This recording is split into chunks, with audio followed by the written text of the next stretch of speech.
বাংলাদেশ জিতলে আলোচনা হতো যে বিষয় নিয়ে, সেটা হচ্ছে বাংলাদেশ জিততে পেরেছে কারণ এখানে গামিনী ডি সিলভা ধান ক্ষেত বানিয়েছে। দিন বদলাইছে ভাই, এবং অস্ট্রেলিয়ার বিপক্ষে বাংলাদেশ লাস্ট ম্যাচে পরাজিত হলো। The way Bangladesh played unbelievable.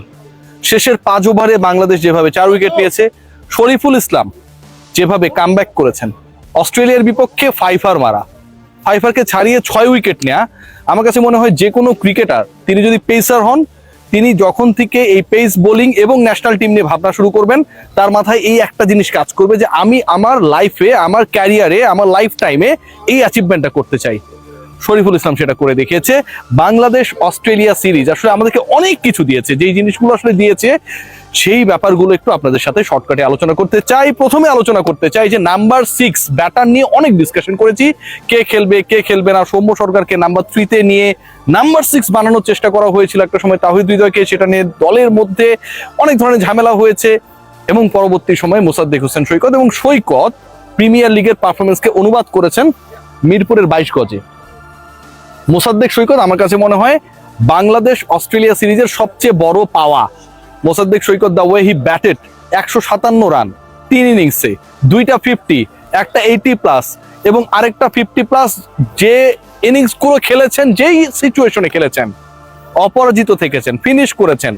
বাংলাদেশের হয়ে এরকম একজন মিডল অর্ডার অথবা লোয়ার মিডিলে কনসিস্টেন্ট পারফর্মারের দরকার ছিল। এখন মোসাদ্দেক সৈকতের যদি এই কামব্যাকের ডেবু আমরা বলতে পারি, সেটা যদি হতো ওয়েস্ট ইন্ডিজের এগেনস্টে, জিম্বাবুয়ের এগেনস্টে, কিংবা কোন একটা দুর্বল টিমের এগেনস্টে, কিছুটা হলেও কনফিউজ থাকতাম, সবাই কনফিউজ থাকতো যে মোসাদ্দেক সৈকত ভালো দলের বিপক্ষে কি করে, সেটাকে আগে আমরা বিবেচনা করি যে তিনি আসলে কতটুকু ভালো খেলবেন, খারাপ খেলবেন। বাট মোসাদ্দেক করে দেখিয়েছেন অস্ট্রেলিয়ার বিপক্ষে। আবারও বললাম, যে কোনো দল যেভাবে আপনি ট্রিট করেন না কেন, অস্ট্রেলিয়াকে আপনাকে ডানে অথবা বামে আলাদা করে রাখতে হবে, এবং সেই কাজটা করেছেন মোসাদ্দেক হোসেন সৈকত। তার কামব্যাক বাংলাদেশ দলের জন্য মোসাদ্দেক যতটুকু উপকৃত হয়েছে, আমার কাছে মনে হয় team Tigers before the 2027 world cup অনেক অনেক বেশি উপকৃত হয়েছে। সেকেন্ড প্রাপ্তির জায়গা হচ্ছে শরীফুল ইসলাম। দেখুন, শরীফুল সাচ আ বোলার, আমার কাছে মনে হয় most unluckiest player of the national team. তিনি সুযোগ পান তখন যখন কেউ ইনজোর্ড থাকে, শরীফুল সুযোগ পান তখন যখন কারো ওয়ার্কলোড ম্যানেজ করতে হয়, তখন আমার ওই যে একজন রয়েছেন যে কারো পরিবর্তে, সেটা তাসকিন হতে পারে, সেটা মুস্তাফিজ হতে পারে, নাহিদ রানা হতে পারে, যে কারো পরিবর্তে আমি নামিয়ে দিতে পারি, আমার স্ট্যান্ড বাই একজন রয়েছেন শরীফুলের ক্যারেক্টারটা ন্যাশনাল টিমে এমনটাই হয়ে গেছে। আমি কাউকে ব্লেম করছি না, Bangladesh test bowling unit, Bangladesh pace bowling unit, সেটা অন্য 2 ফরম্যাটে হোক, যেভাবে হোক না কেন, খুবই প্রেজেবল কাজ করছে। সো শরীফুলের মতো একজন বোলারকেও বসে থাকতে হয়, এবং কোন বোলারকে বসে থাকতে হয় খেয়াল করে দেখুন, যিনি অস্ট্রেলিয়ার বিপক্ষে 6 উইকেট নিতে পারেন।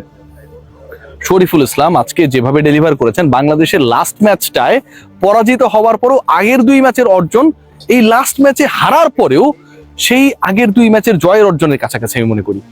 কারণ এই টাইপের ম্যাচে এন্ড অফ দ্য ডে কি হয়, এন্ড অফ দ্য ডে আমরা ভাবি যে বাংলাদেশ হেরে যাবে, ঠিক আছে আমরা হ্যাপি, আগের 2 ম্যাচ তো আমরা জিতেছি, ঠিক এরকম চিন্তা ভাবনা করেই দর্শক, সাংবাদিক, সংগঠক, ক্রিকেটার মাঠ ছাড়ে। বাট আজকে তেমনটা হয় নাই। Till the last over Bangladesh ম্যাচে ছিল, এবং এমন একটা মোমেন্টে বাংলাদেশ ম্যাচে ছিল, কেউ বলতে পারছিল না যে আসলে এই ম্যাচে শেষ পর্যন্ত জিতবে কোন দল। শেষ পর্যন্ত বাংলাদেশ হেরে গেছে, কিন্তু the way Bangladesh lost that match, এটা জয়ের থেকে কম কিছু না। এই ম্যাচে প্রাপ্তির জায়গা যদি বলেন, সেটা হচ্ছে পার্টনারশিপ। বাংলাদেশের 2-3টা উইকেট চলে যাওয়া মানে ধুমধাম আরো 4-5টা উইকেট চলে যাওয়া। শ্রীলঙ্কার বিপক্ষে বাংলাদেশ যখন ওয়ানডে সিরিজে খেলেছিল, শ্রীলঙ্কায় গিয়ে ঠিক একই রকম কাহিনী হয়েছিল। বাংলাদেশ দে আর অন দ্য রাইট ট্র্যাক, এবং ওই ট্র্যাক থেকে বাংলাদেশ 9 রানের মধ্যে 6 উইকেট হারিয়েছে। আমি কভার করেছি, এখন আমার স্পেসিফিক ভাবে মনে রয়েছে। এই ঘটনাগুলো পুনরাবৃত্তি হয় নাই। এখন আপনি খেলছেন অস্ট্রেলিয়ার বিপক্ষে, সেখানটাতে এরকম ঘটনা ঘটতেই পারে, বাংলাদেশ সেই ঘটনা ঘটতে দেয়নি।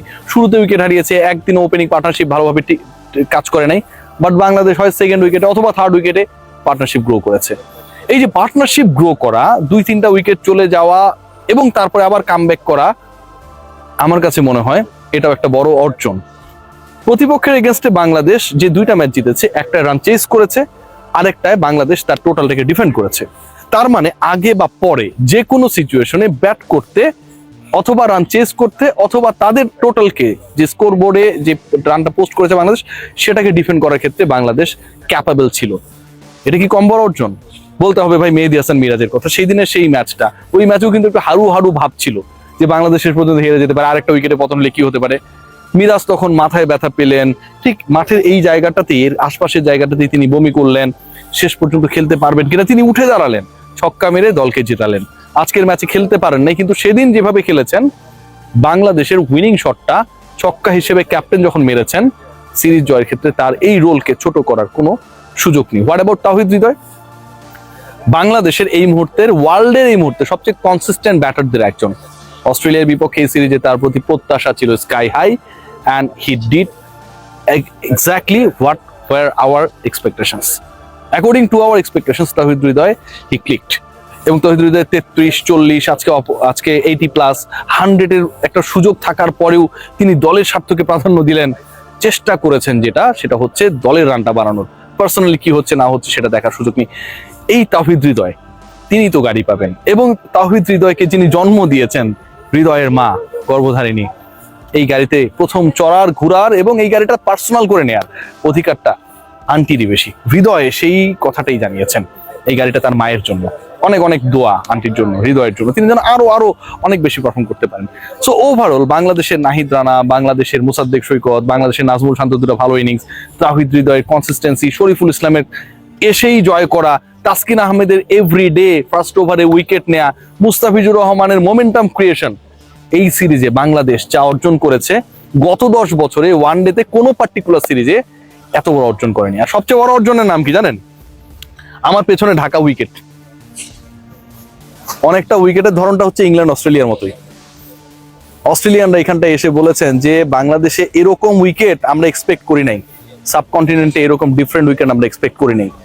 বাংলাদেশ দেখিয়েছে যে প্রতিপক্ষকেই তাদের স্ট্রেংথ নিয়ে হারানো সম্ভব। এই এফোর্টটা যখন আমাদের পঞ্চপাণ্ডব ছিল তখনও টিম টাইগার্স দেন নাই। এখন এটা নিয়ে অনেক আলোচনা হতে পারে, ক্রিকেটাররা চায় নাই, ম্যানেজমেন্ট চায় নাই, গামিনী পারে নাই, different discussion. But Bangladesh sporting উইকেটে অস্ট্রেলিয়াকে হারিয়েছে, বিশাল তৃপ্তির ব্যাপার। সবাই ভালো থাকবেন, take great care, good luck to our team.